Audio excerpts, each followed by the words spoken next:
This is probably the craziest manga chapter I've ever read.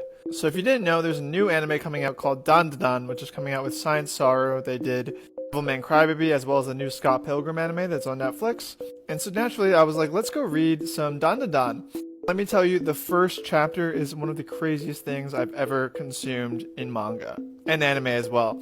Just to summarize, the plot is about two characters, a boy and a girl, who kind of are at odds with each other. Kind of like a love-hate relationship, a little bit of romance blossoming there. And the boy believes in aliens, he's a very logical individual, and the girl believes in ghosts. But neither of them believe each other, so they decide to go to places. The girl is going to a place with aliens, and the guy is going to a place with supposedly ghosts, and they're basically on a trip to see if those things are real. Turns out both are real, and both of them have to deal with, enemies that are ghosts and aliens. It's freaking crazy. Granny was like, I want to S your D. The aliens were trying to, have children with this girl. Anyway, all the weird stuff aside, this chapter was actually surprisingly really good. The art was a banger, but even from a raw concept perspective, I was like, what the hell am I reading?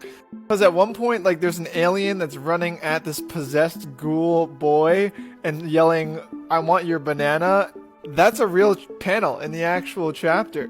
And this is all, within one chapter. Usually it's hard to build up to this level of context and craziness within, a series. But they did it in the first chapter, and it felt pretty seamless. I'm going to give Dan's first chapter a 9.5. It was so good.